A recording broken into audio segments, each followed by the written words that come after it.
اللہ اکبر اللہ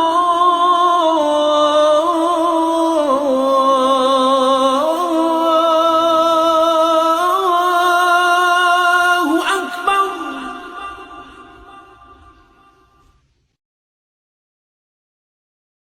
آداب ناظرین، میں ہوں آپ کا میزبان عبد الواجد اور آپ دیکھ رہے ہیں تسنیم ٹی وی۔ دوستو، آج کی ہماری خاص پیشکش اسلام کیا کہتا ہے میں ہم بات کریں گے اسلام کے 5 اہم ستونوں کے بارے میں۔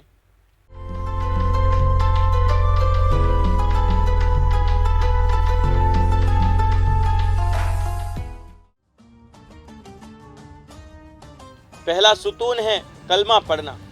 کلمہ ایک قسم کا جملہ ہے جو اس طرح ہے: لا الہ الا اللہ محمد الرسول اللہ، جس کا معنی ہے اللہ کے سوا کوئی اور عبادت کے لائق نہیں ہے اور حضرت محمد مصطفیٰ صلی اللہ علیہ وسلم اللہ کے رسول ہے۔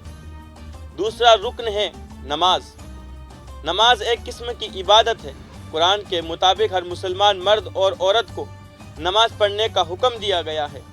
نماز مسلمانوں پر فرض قرار دی گئی ہے، مطلب مسلمانوں کو نماز ہر حال میں پڑھنی چاہیے۔ نماز کو چھوڑ دینا اسلام میں گناہ ہے۔ ہر دن 5 وقت کی نماز پڑھنے کا حکم مسلمانوں کو دیا گیا ہے، جو اس طرح ہے۔ پہلی نماز ہے فجر کی نماز۔ یہ نماز سورج طلوع ہونے سے پہلے پڑھی جاتی ہے۔ دوسری نماز ظہر کی نماز ہے۔ یہ نماز دوپہر میں قریب 2 بجے کے آس پاس پڑھی جاتی ہے۔ تیسری نماز ہے عصر کی نماز۔ یہ نماز شام کو یا کہے سورج کے ڈوبنے سے کچھ وقت پہلے پڑھی جاتی ہے۔ چوتھی نماز ہے مغرب کی نماز۔ یہ نماز سورج ڈوبنے کے فوراً بعد پڑھی جاتی ہے۔ پانچویں نماز ہے عشاء کی نماز۔ یہ نماز رات میں پڑھی جاتی ہے یا کہے سورج ڈوبنے کے 1-1.5 گھنٹے بعد پڑھی جاتی ہے۔ تیسرا رکن ہے روزہ۔ روزہ ایک قسم کی خدا کی عبادت ہے، جس کا مطلب ہے اپنے آپ پر قابو رکھنا۔ رمضان کے پاک مہینے میں روزے رکھے جاتے ہیں، جو کہ ہر مسلمان پر فرض ہے۔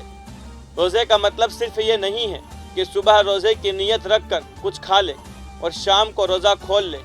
روزہ صرف بھوکا پیاسا رہنے کے لیے نہیں ہے، بلکہ روزے کا مطلب ہے سورج اگنے سے پہلے اور سورج کے ڈوبنے سے کچھ دیر پہلے تک کھانے پینے کی چیزیں اور سبھی برائیوں جیسے غلط سننا، غلط بولنا اور غلط کام کرنے سے بچنا۔ حقیقت میں روزے کی حالت میں صرف خدا کی عبادت کرنا، جسے نماز پڑھنا، قرآن پڑھنا اور اپنے گناہوں کی معافی خدا سے مانگنا ہی روزے کا مقصد ہے۔ روزہ مسلمانوں پر فرض ہے۔ خدا نے قرآن میں کہا ہے کہ روزہ تمہارے لیے اس لیے ضروری کیا گیا ہے تاکہ تم خدا سے ڈرو۔ خدا جو تمہیں کھانے پینے کی چیزیں دے رہا ہے، اس کی عزت کرو۔ دن بھر بھوکا پیاسا رہ کر برائیوں سے بچنا اور خدا کی عبادت کرنا ہی روزے کا اصلی مطلب ہے۔ چوتھا رکن ہے زکوٰۃ۔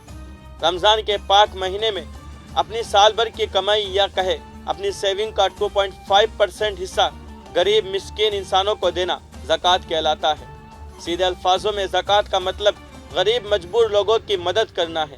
قرآن مجید میں خدا نے فرمایا ہے کہ زکوٰۃ تمہاری کمائی میں غریبوں اور مسکینوں کا حق ہے۔ زکوٰۃ دیتے وقت اس بات کا دھیان رکھے کہ زکوٰۃ اسے ہی دی جائے جو واقعی میں پیسے یا کھانے سے مجبور انسان ہے، یا کہے حقیقت میں اسے زکوٰۃ کی سب سے زیادہ ضرورت ہے۔ پانچواں رکن ہے حج۔ حج ایک ایسا رکن ہے جس کا تعلق مقدس شہر مکہ سے ہے۔ سیدھے الفاظ میں اسلامی کیلنڈر کے آخری مہینے ذی الحجہ میں دنیا کے کروڑوں مسلمانوں کے مکہ میں جمع ہونے کو حج کہا جاتا ہے۔ جس مسلمان کی جسمانی اور مالی حالت اچھی ہو، اسے زندگی میں ایک بار حج ضرور کرنا چاہیے۔ یہ کام اسلام کے 5 اہم ارکان میں سے ایک ہے۔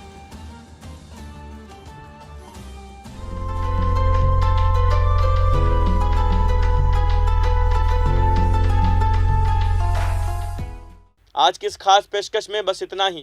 اگلے ایپیسوڈ میں پھر حاضر ہوں گے اسلام سے متعلق کوئی اور معلومات کو لے کر۔ تب تک کے لیے دیکھتے رہیے تسنیم ٹی وی، آپ کے میزبان عبد الواجد کے ساتھ۔ اللہ حافظ۔